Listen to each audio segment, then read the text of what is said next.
자, 이번 시간에는 변수와 연산자에 대해서 알아보도록 하겠습니다. 교과서는 129페이지에 나와 있고요. 자, 변수와 연산자. 여러분들이 어떤 프로그램을 작성할 때 중요한 게 뭔가를 저장하려고 할 때 필요한 게 변수가 필요하고요. 그 값들을 서로 연산을 할 때 사칙연산, 비교, 논리연산에 할 수 있는 그런 연산자가 있어요. 연산이 가능합니다. 이 연산자의 특징에 대해서 알아보도록 할 겁니다. 자, 먼저 변수에 대해서 알아보도록 하겠습니다. 변수는 첫 번째 상수와 밑에 나오는 변수로 구분이 됩니다. 자, 수학에서 나오는 상수와 변수와 유사한 점도 있지만 약간 다른 점도 있기 때문에 설명을 잘 듣기 바랍니다. 자, 수학에서 나오는 상수는 변하지 않는 숫자죠. 항상 정해진 값을 가지고 있는 것. 그게 바로 상수가 됩니다. 그리고 변수는 뭐가 되겠죠? 그 안에 들어가 있는 값들이 변할 수 있는 수를 변수라고 하는 것은 수학에서 얘기하는 상수, 변수 개념이 같습니다. 그러나 정보에서 얘기하는 것은 결론적으로 얘기하면 이 변수나 상수나 어떤 기억 장소를 의미한다라는 의미가 약간 다르다라는 거 여러분들이 꼭 알아주시기 바랍니다. 자, 일단 변수나 상수나 구분을 할 때 첫 번째 여기 숫자와 문자로 구분을 할 수 있습니다. 즉 컴퓨터에서 저장을 할 때 대부분의 자료가 이 숫자나 문자형으로 자료를 저장하게 됩니다. 결국은 이 숫자나 문자가 저장이 될 때 컴퓨터 안에 메모리에 저장이 될 때는 0 아니면 1을 이용해서 우리가 어떤 정보가 표현이 됩니다. 자, 일단 숫자형과 자료형에는 숫자형과 문자형이 있다. 자, 그 다음에 숫자형에는 정수가 있고 실수가 있습니다. 정수와 실수로 분류가 되고요. 문자형에는 문자와 문자열로 구분이 됩니다. 자, 그러면 정수와 실수의 차이는 뭐냐면 정수는 소수 자릿수가 없는 것을 정수라고 하고요. 소수점이 있는 것을 실수라고 한다라고 생각하시면 되겠습니다. 자, 그 다음에 문자는 한 문자를 의미하는 거예요. 한 문자를 뭘로 표현할 때, 문자다라는 걸 표현할 때는 작은 따옴표를 이용해서 표현한다 라는 거죠. 여기 작은 따옴표로 문자는 표현을 해주고요. 문자열은 큰 따옴표로 묶어주는 게 문자열이다. 프린트 F에서 많이 사용했었죠. 큰 따옴표 열고 닫고 안에는 문자열이다 라는 얘기가 나왔는데요. 그러면 예를 들어 작은 따옴표 A라는 부분이 이렇게 되어 있는 것과 큰 따옴표 A로 묶어졌을 때 이거의 차이가 있습니다. 위에 있는 이 작은 따옴표 A는 문자로 취급을 하고요. 큰 따옴표로 묶었다 라고 하게 되면 컴퓨터에서 코딩에서는 이게 문자열로 처리가 된다. 약간의 다른 의미를 가지고 있다. 그래서 작은 따옴표로 묶어주는 것과 큰 따옴표로 묶어주는 것은 문자와 문자열 큰 차이가 있다는 거 여러분들 꼭 알고 계시고요. 자, 문자에서는 여기 안에 작은 따옴표나 큰 따옴표 안에 들어가 있는 것은 숫자라고 하더라도 이런 게 다 문자로 처리가 됩니다. 그래서 어떤 문자다라고 하는 건 이런 정수, 실수 이런 부분만 정수, 실수 이 부분만 무슨 숫자로 처리가 되는 거고요. 작은 따옴표와 큰 따옴표로 묶였다라고 하는 것은 문자형 처리가 된다. 한 글자일 때 작은 따옴표로 표현하면 문자, 큰 따옴표로 표현하면 문자열이다 라고 하는 부분 이해하고 넘어갈 수 있도록 하시기 바랍니다. 자, 변수를 한번 자세히 알아보도록 할게요. 프로그램을 작성할 때 입력받은 값을 뭐 할 때 여기 기억을 하거나 어떤 처리되는 중간값들이 있을 거예요. 처리되는 중간값들을 저장하기 위해서 사용하는 뭐다? 기억 장소다. 그래서 이게 중요한 건데요. 기억 장소라는 거예요. 기억 장소가 뭐냐? 변수다. 뭔가를 기억하기 위해서는 뭐가 필요하다? 변수가 필요하다. 변수 안에는 뭐가 들어있느냐? 뭔가 저장해라고 하는 어떤 값들이 들어있다 라는 걸로 이해를 하시면 되겠습니다. 자, 그러면 이 변수 저장 공간인데 기억 공간인데 여기에 이름을 붙인 것을 우리는 뭐라고 한다? 변수 이름이라고 한다. 나중에 뒤에 부분에서 나옵니다. 변수 이름을 지정할 때도 규칙이 있으니까 규칙성에 맞춰서 변수를 지정해야 되는 거고요. 자, 또 주의점은 변수를 사용하기 위해서는 가장 먼저, 이거 중요한 겁니다. 변수명과 저장할 자료형을 먼저 선언, 즉 우리가 알려주고, 프로그램한테 알려주고 사용해야 된다라는 거예요. 그래서 어떤 변수를 사용하겠다라고 하게 되면 그 변수가 어떤 용도로 사용하고 자료형은 무엇이다 라고 하는 것을 꼭 알려줘야 된다라는 겁니다. 자, 밑에 부분에 나오게 되는데요. 자, 변수를 선언할 때는 좀 더 확대해서 보여드리도록 하겠습니다. 변수를 선언할 때는 여기에 나오는 것처럼 먼저 어떤 자료형이다, 변수의 이름은 무엇이다, 그리고 세미콜론이 나오게 되는 거죠. 이렇게 자료형과 변수명 세미콜론으로 우리가 자료형, 변수가 어떤 변수다 라고 알려주는 거예요. 자, 그러면 변수든 상수든 첫 번째 정수형이 있고 실수형, 이게 숫자가 되겠죠. 문자형, 이렇게 세 가지로 구분이 되는데요. 자, 정수형 연산자는 정수형이다 라고, 이 연산자라는 건 뭐냐면 정수형을 우리가 코딩할 때는 어떤 예약어가 뭐냐, 규칙성이 서로 정해져 있는 언어가 뭐냐, int라는 얘기예요. int. 그 다음에 정수형에서는 int와 롱형이 제공이 되고요. 자, 실수형에서는 이 플루트, float, 여러분 꼭 외워두는 게 좋습니다. 이거 많이 사용하기 때문에요. 지금 얘기하는 int 플루트, 더블, 플루트와 더블형이 실수형이 되는 거고요. 자, 문자형은 char.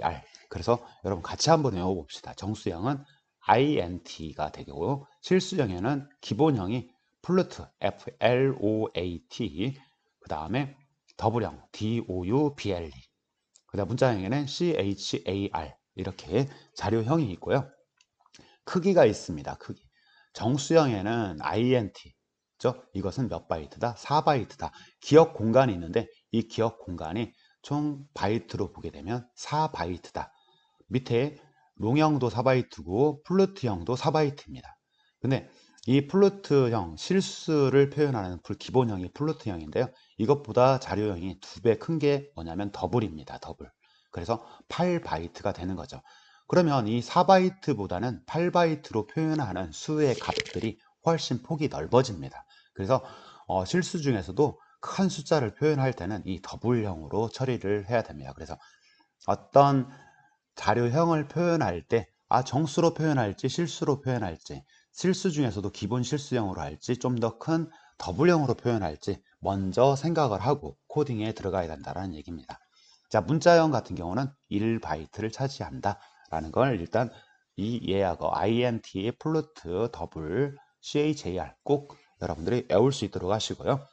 자, 여기에 오른쪽에 intsu 세미콜론 이렇게 나와 있죠. 자, int가 나왔다라고 하는 것은 뭐라고 생각하시면 되겠죠. int는 여기 나와 있는 int는 정수형이다. 그 다음에 뒤에 나오는 건 변수의 이름이죠. 변수의 이름, 기억 장소의 이름을 su라고 하겠다. su는 정수형을 저장하기 위한 기억 공간으로 쓰겠다라는 뜻입니다. 자, int는 4바이트 크기를 가지고 있다라고 그랬죠. 자, 밑에 한번 봅시다. 더블형이 있죠. 이 더블형으로 실수를 선언하는 거죠. 실수를 선언하는데 a2라는 변수 이름이 있는데 이 변수 이름으로 만들어라. a2를 기억 공간을 만들어라. 확보를 해라. 그 기억 공간의 이름은 a2가 된다. 이 안에 저장할 수 있는 건 뭐다? 실수형을 저장할 수 있다 라는 거고요. 더블형으로 선언됐기 때문에 몇 바이트다? 8바이트가 되는 겁니다. 자, 그러면 우리가 여기에서 선언했던 이 값 있죠? 이 두 가지, 즉 su라는 변수와 a2라는 변수를 사용하려면 총 기억 공간은 몇 바이트가 필요하다? 즉 4바이트와 8바이트를 합친 두 개의 변수를 사용하려면 기억 공간이 12바이트가 필요하겠죠. 그래서 선언을 한다라고 하는 것은 이 int, su 이 부분을 꼭 코드를 작성하고 더블형 a2 이렇게 작성을 한 후에 su와 a2라는 변수를 사용할 수 있다라는 것을 알아두시기 바랍니다. 자, 밑에 이제 연산자를 한번 살펴보도록 할게요. 우리가 어떤 기억되어 있는 변수에 있는 값들이 있는데 이 값들을 계산을 할 때 필요한 게 연산자가 되겠습니다. 그래서 여기서 여러분들이 얘기 나오는 게 중요한 게 산술연산자와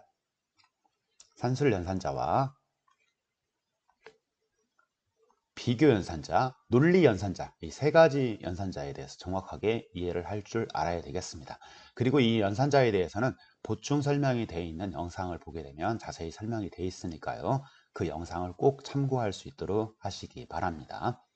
자, 첫 번째, 산술연산자, 두 번째는 비교연산자, 세 번째는 논리연산자가 있는데요. 이 우선순위가 있습니다. 제일 먼저 우선순위가 제일 높은 것은, 즉 이 세 가지 연산자가 동시에 나왔다라고 할 때 우선순위가 제일 높은 것은 산술연산자, 그 다음에는 비교연산자, 논리연산자로 우선순위가 이렇게 정해진다라는 겁니다. 그래서 세 가지 중에 산술연산자가 제일 높고, 그 다음 비교연산자, 마지막으로 논리연산자, 이렇게 우선순위가 정해져 있다라는 거 알고 계시도록 하고, 자, 여기에서 보게 되면 우리가 연산자를 보게 되면 자, 플러스 마이너스는 동일합니다. 근데 곱하기라는 표시가 있죠. 이 곱하기는 키보드에, 우리 수학에서는 이 곱하기 기호를 이렇게 사용하죠. 이 곱하기 기호가 없어요. 그러면 이 곱하기 기호 대신 키보드에 있는 별표를 사용하는 거고요. 그 다음에 나머지 기호 있죠. 우리 수학에서 나머지 기호, 이 기호가 없습니다. 그래서 슬래시 기호를 사용합니다. 역슬래시가 아니고요. 슬래시를 사용하고, 이 연산자는 뭘 사용한다? 몫을 구할 때 사용하는 산술 연산자가 되고요. 그 다음에 마지막으로 이 퍼센트 기호가 있는데요. 이 퍼센트 기호는 좀 특별하고 정보에서 코딩을 할 때 많이 사용하는 연산자예요. 나머지 값을 구해주는 연산자가 되겠습니다. 자, 비교 연산자 보게 되면, 자, 크거나 같다. 우리 수학식에서는 표현할 때 뭐 크거나 같다 이런 부분 이런 식으로 표현하죠. 근데 키보드에는 그 기호가 없으니까 크거나 같다 이렇게 표현을 한다는 거죠. 띄워쓰기 하시면 안 되고요. 이때 작다, 작거나 같다, 또는 같다, 같니, 왼쪽과 오른쪽을 비교하는 연산자예요. 여기서는 이 비교 연산자는 왼쪽 값과 오른쪽 값을 비교를 하는 겁니다. 그래서 비교 연산자나 논리 연산자나 이항 연산자라고 하는데, 이 왼쪽과 오른쪽 값이 있을 때 작니 또는 작거나 같니 라고 물어볼 때 이 왼쪽 값과 오른쪽을 비교해보는 이항 연산자가 있어요. 잘못 알고 여러분들이 A와 A가 크거나 같고 여기 A가 작거나 같고, 그 다음에 뭐 B 작거나 같다, C, 이런 식으로 수학식에서는 많이 사용을 하게 되는데요. 이런 식은 정보에서는 사용할 때 오류를 발생할 수 있습니다. 왜냐하면 이 앞에 있는 부분을 처리하고 그 다음에 뒤에를 처리하기 때문에 삼항연산자가 아니고 이항연산자, 즉 이항연산자라는 것은 왼쪽과 오른쪽 값을 비교를 해줄 때 나오는 결과, 여기는 비교 논리연산자는 결과값이 뭐냐면 true 아니면 참, 아니면 true 아니면 false 값이 나옵니다. 근데 이 산술 연산자는 나오는 값은 뭐죠? 숫자를 계산하기 때문에 나오는 값이 숫자가 나온다라는 거 알아두시면 되겠습니다. 자, 그리고 여기 수학식에서 다른 건 equal이라고 하죠. 왼쪽과 오른쪽이, 왼쪽에 나오는 것과 오른쪽에 나오는 것이 같니? 라고 할 때 equal이 하나 들어가는 게 아니고 equal을 두 개 입력해야 비교 연산자다 라는 거죠. 그 다음에 여기 같지 않다라고 할 때는 여기 앞에 느낌표를 사용합니다. 여기 정보에서 이 느낌표는 뭐뭐의 반대 개념이라고 생각하시면 돼요. 밑에 나오는 논리 연산자에서도 이 아니다 느낌표가 나오게 되는데 반대 개념을 의미합니다. 자, 그래서 비교 연산자에서는 이런 연산자들이 제공이 된다라는 거. 그 다음에 논리 연산자를 한번 보게 되면요, n% 두 개에서 이게 and, or, not이라고 하는데요. n%는 여러분 키보드에 있으니까 찾기 쉬운데요. 이 or 할 때 이 파이프 기호입니다. 자세히 보게 되면 여기가 가운데가 좀 벌어져 있는데요. 이 파이프 기호는 여러분들이 키보드 앞에서 줄바꿈 문자를 할 때 키보드에 원표시가 되어 있는 키보드가 있었죠. 그 위에 나오는 이 파이프 기호라고 합니다.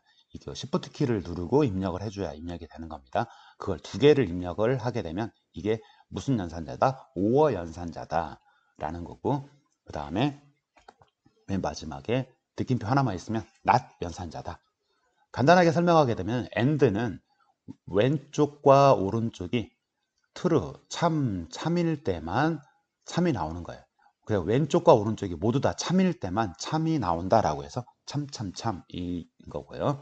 자, 오어 연산자는 어떤 부분이냐면 왼쪽의 값과 오른쪽 중에 적어도 하나가, 여기가 true가 나오든 이쪽이 true가 나오든, 예를 들어서 뭐 true 이쪽엔 false 값이 있을 때, 또는 false true가 있을 때, 즉 어떤 경우죠? true이면 true와 true false, false true, 즉 여기 왼쪽 값이죠. 여기가 a, b라고 했을 때 a와 b 값이 true, false, false true는 둘 중에 하나가, 적어도 하나가 true가 나오는 거죠. 그런 경우에는 true 값이 나오는 연산이 되겠습니다. 이 논리 연산은 나중에 논리 우리가 3단 논법이든 연역적 사고든 귀납적 사고든 이런 부분에 사용이 돼서 인공지능 부분까지 발전을 하게 되는 가장 기본적인 연산자가 된다라고 생각하시면 되겠고, 이 논리 연산자를 사용할 때 우리가 코딩을 잘 응용을 하게 되면 코딩이 아주 간단해지고 아주 유용하게 사용할 수 있는 논리 연산자가 되겠습니다.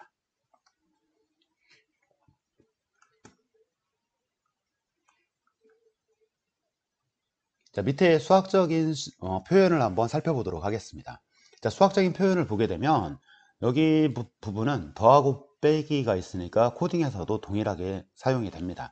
자, 근데 밑에 있는 부분을 보게 되면 이 곱하기 기호가 있죠. 이 곱하기 기호가 없으니까 키보드에서는 별표를 사용한다 라는 거. 그 다음에 나오는 이 나머지 값, 이게 상당히 의미가 있는데요. 뒤에 나오는 보충 설명 영상을 보시게 되면 정확하게 이해를 하실 수 있을 겁니다. 3 나누기 2라는 표현인데 이거를 표현하기가 힘드니까 우리는 나누기 기호는 이 슬래시 기호를 이용해서 사용한다. 그래서 이 슬래시 기호를 사용하고 있고요.